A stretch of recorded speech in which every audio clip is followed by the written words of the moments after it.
Hi guys. So ang topic natin for today is this is such a great time to be a Christian. Dot dot dot question mark.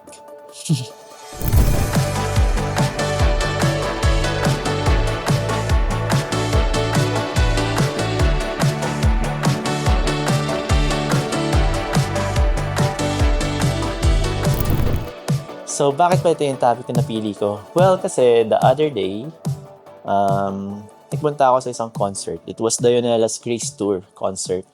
And I went there with my friends and grabe nagulat ako kasi bigla nag-propose si Dionela.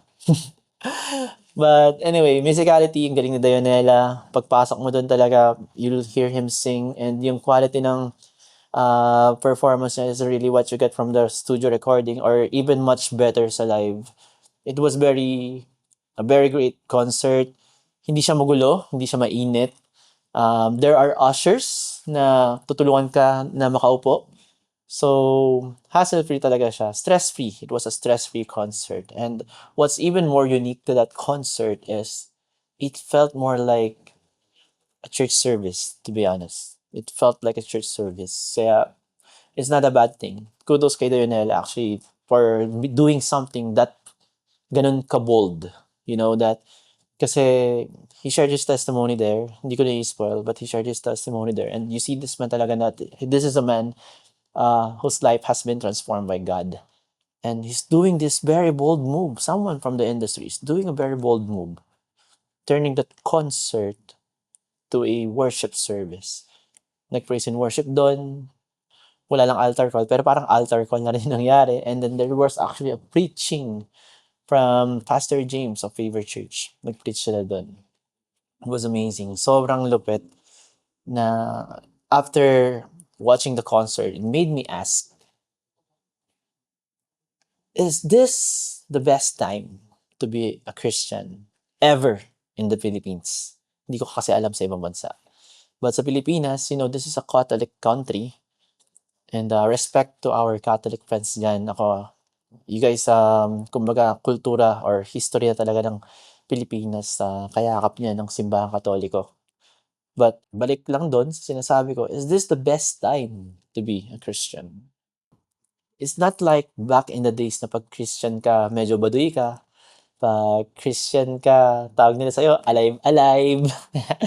Kasi nasa nila tayo, di ba? Kasi pag nagsimba ka sa isang Christian church, talagang praise party talaga dun eh, no? And everyone is giving their heart out in their worship. And it's actually pretty weird if you are someone that's not used to that kind of way of doing service. And yun lang, nasasabi ko lang, is this the best time? Kasi now if you do that, there are people who supports you. There are people who understands what you're doing. And ang sarap na sa feeling nun. So, ang sinasabi ko dito is there any bad effects naman dito? Kasi, things are two-sided, di ba? Situations are two-sided. There's a good and bad. And siguro naisip ko lang what's bad is that we become mainstream. A lot of people would probably alam mo yun, just join in for the fun. But then again, alam mo tayo namang Kristiyano, goal talaga natin is to bring people to God eh. Tapos si God naman talaga yung magta-transform doon. Not us, not our preaching, not our words we share, but it's really their personal encounter with the Lord. So, hindi pa rin bad, di ba? Siguro what's bad is we would be able to make bold moves, and with those bold moves,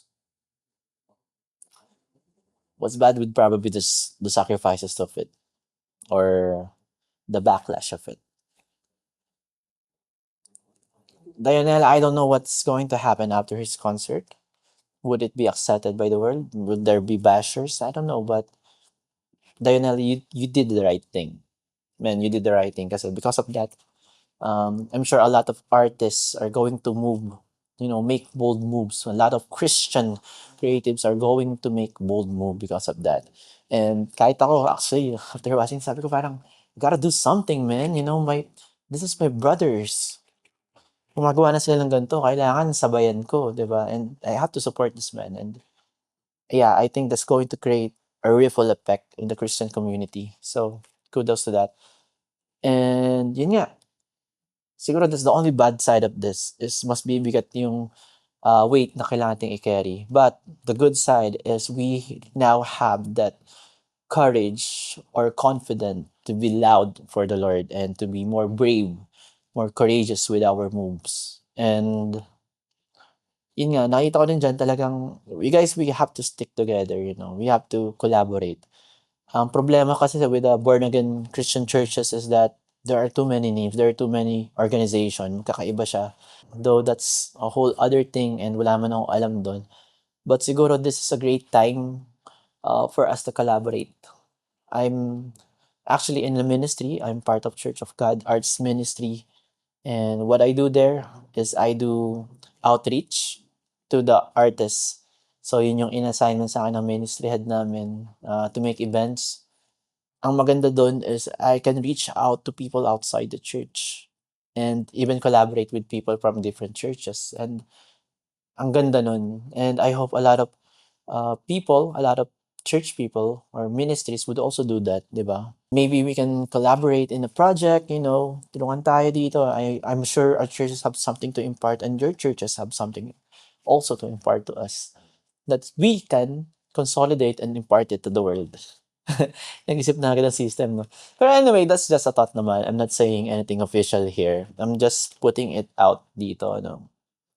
And wala lang, ang sarap lang sa feeling 'no, that you find home in other people then kasi with this kahapon nga, yun nga sa Favor Church kami, nakita ko yung mga creatives dun, sabi ko sa kanila, "Pare nakaka-bless kayo kasi like I've seen them also, they're the prod team, yung iba sa kanila prod team sa concert ni Dionela and siyempre busy sila Friday, Saturday nandun sila, tapos Sunday magse-serve pa sila.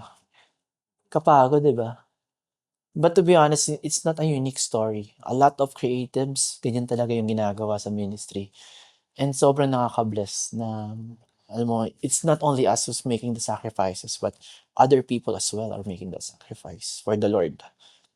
Na magkakasama tayo sa journey na to.